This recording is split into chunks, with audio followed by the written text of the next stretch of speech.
When we start talking about labor and birth, inevitably one of the first questions is related to the birth plan.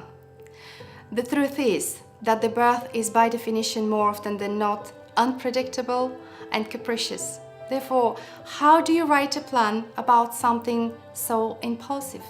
This is the reason why I would like to talk about birthing vision instead of a plan. At any point during your pregnancy, it is a great idea to bring together as much information and evidence about labor and birth as you can. Towards the end of the pregnancy, you will know enough to be able to answer the most important questions you and your partner will be facing during your labor. Whether you will choose to write them down or not is entirely up to you. At the end of the day, the most important thing when the big moment comes is to be able to communicate your wishes to your midwife and to the rest of the team.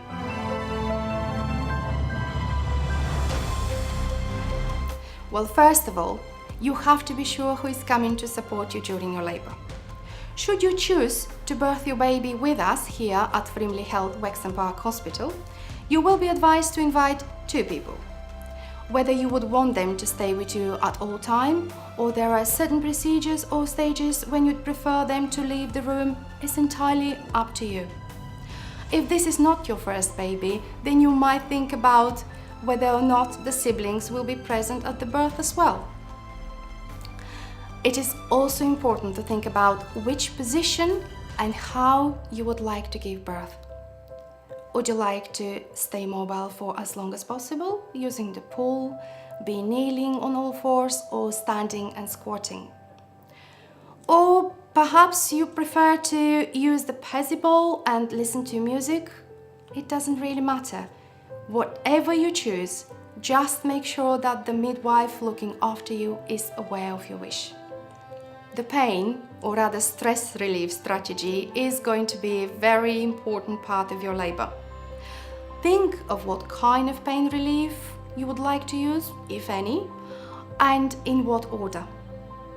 You can specify, for example, that you would like to use Antenatal and TENS machine during the first stage of your labor and rise to pethidine should you get really distressed, or perhaps you would like to be administered epidural.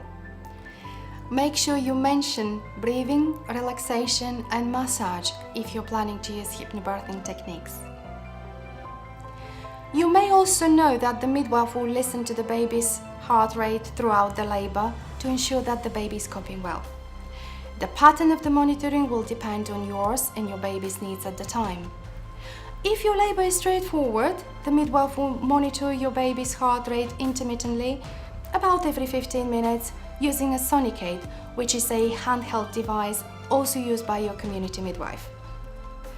If any problems are identified during your labor, the midwife might recommend continuous fetal monitoring, during which 2 belts are strapped around your belly.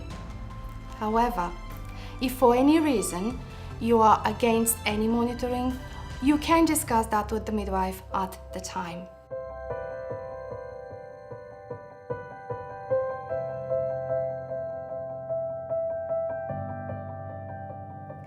Who will cut the umbilical cord when the baby is born?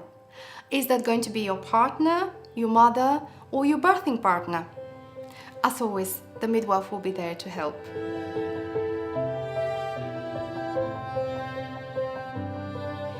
Would you consider vitamin K to be given to your baby, and how?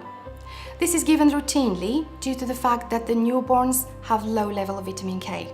It is given either by a single injection or as 3 separate oral doses.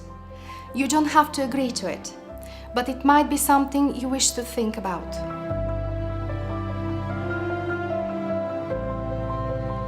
During the labor, the midwife will discuss with you different ways to deliver the placenta. If you have already made up your mind, then either write it down or tell the midwife. If you are not sure about the differences between a physiological and active 3rd stage, you can always discuss that during the labor.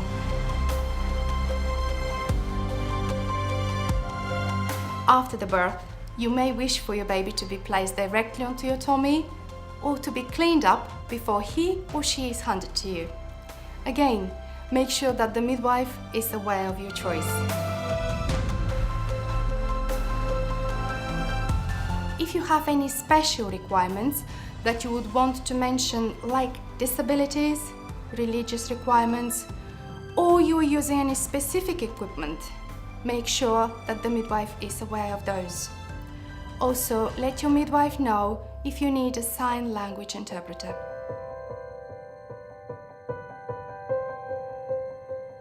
You may also wish to think about what you want to happen if the labor doesn't follow your vision. The team will discuss other birthing options with you and your partner, or if your baby has to be transferred to the special care baby unit.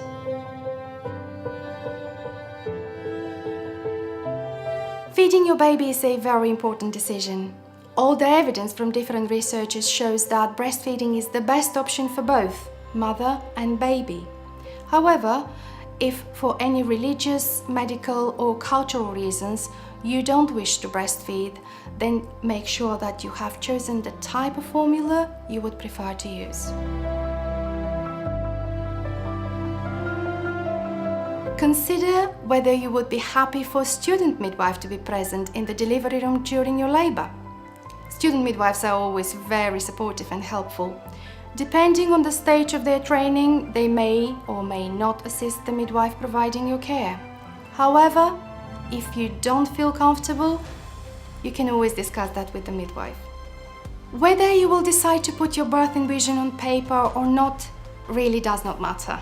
What does matter is to think about your options, choices, or potential difficulties in advance, so when the time comes, you are ready with the answers. Giving birth to your baby is a really special moment.